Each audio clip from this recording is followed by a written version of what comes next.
Hello, I'm Mario Toneguzzi, and I'm taking care of business. Joining me today is Angelique MacLeod, who is a Calgary model and a business development executive. Thanks for joining us, Angelique. Thank you so much, Mario. Okay, let's talk about some recent achievements you had in the area of modeling. Can you just describe to us what's been happening with you? Well, I just got published in Vogue. That was a pretty big deal for me. And I started modeling less than a year ago. Wow. Which is a huge achievement, I think. Tell me how you started or why you wanted to start into modeling. Yeah, well, when I was 13 years old, I had been scouted and told you would be a great model. You are tall, you're slender, you're what we're looking for. And so I had to develop a portfolio. So I took a few photos with a professional photographer and I had my meeting with the agency and they said, you know what, you're too girl next door and your hips are 2 sizes too big. So we're not interested. You're never going to be a model. And I took that with me and I stopped believing that I could be a model. That was hard. It put me into an eating disorder. There was a lot of self-doubt. And when I turned 34 years old, I decided I'm not going to play by someone else's rules of what I can do and who I can be. So I decided to challenge that. And I booked my first photo shoot, professional one, on my own as an adult. And I submitted those photos to an agency, a different one, and they accepted me. And they said, see what happens. Let's see what happens. We don't know how far you're going to go, but let's just see. So from there, I started to develop my own portfolio. I started to see that all these opportunities were coming to fruition. I was being published in magazines all over the world. And yeah, and then out of that, I got Vogue. So tell me, what do you think that the lesson of your story is for other people? Don't live by the rules of other people. And just because they don't see the opportunity, if you know that there's an opportunity there and you feel very passionate about it, just go after it. Nobody is ever going to write your story the way that you want it to be written. So go out there and create it for yourself. And a no just means a no with a specific individual or a specific opportunity. It doesn't mean that it's completely blanket no for you. Mm-hmm. So, you know, there's a lot of aspects to you beyond the modeling, as I see your LinkedIn profile. Let's talk about a couple of them. You're an author as well. Tell us what you have written, and we'll go. Well, March 2020, I got pneumonia. So it was right at the onset of COVID coming into Canada. Not sure if it was COVID at that time, but sitting up in bed, I couldn't breathe. I felt like I was drowning. Sure that you understand what that feels like. And I thought, if I die, do I have any regrets? And I had a ton. So I thought,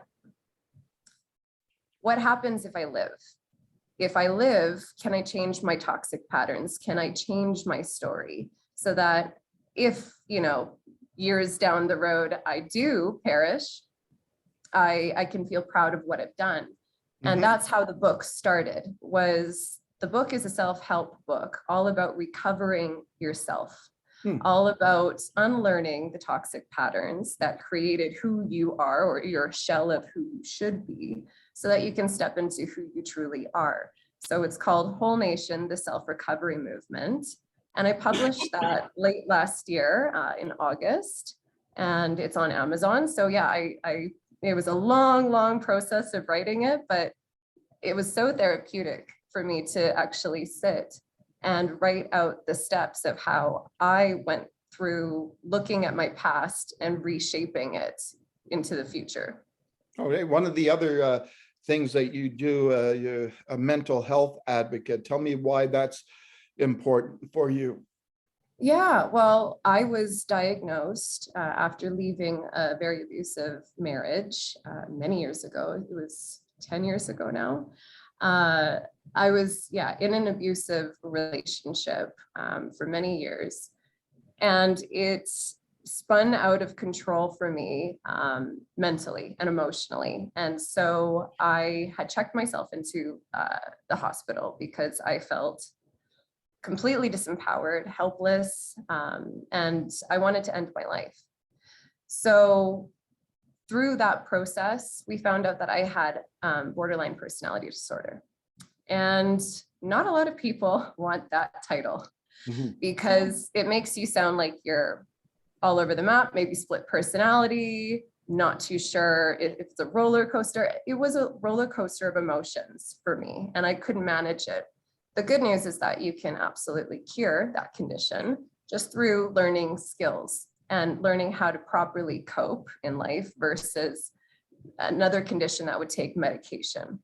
So I learned all of how to support myself and how to regulate my emotions. And now I'm living a great life. But a lot of people hide their mental illnesses. And when I say mental illness, it really is. It's your mental well-being isn't at its optimum levels. That's Mhm. all that mental illness is to me.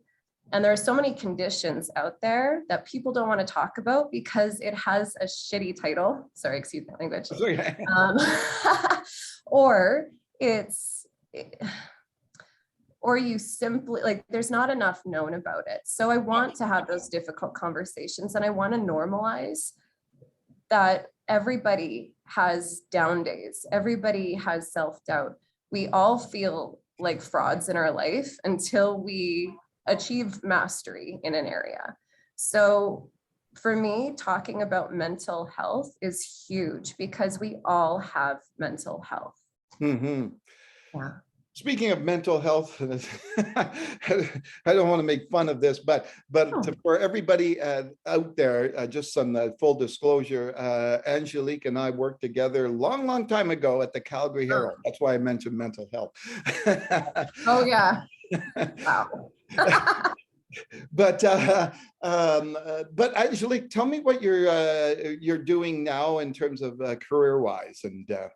Yeah, well, I work as a business development executive at a marketing communications company here in Calgary, Alberta, and yeah, it's a joy. It really is. I love solving puzzles. I'm very analytical, constantly thinking.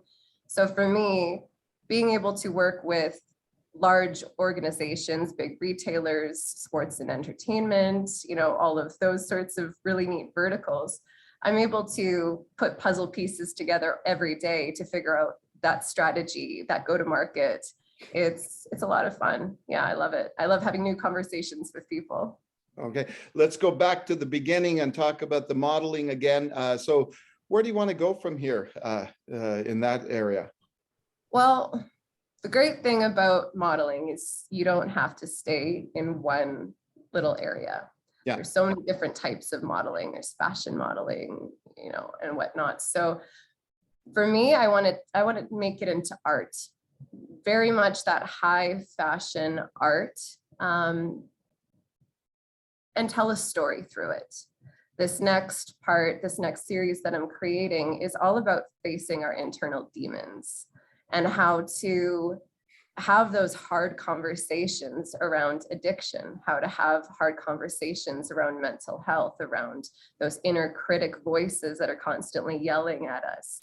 Mhm. So by creating some really neat images that are a little bit dark and a little bit artsy, I'll be able to tell that story visually, but also as the actual writing that accompanies that.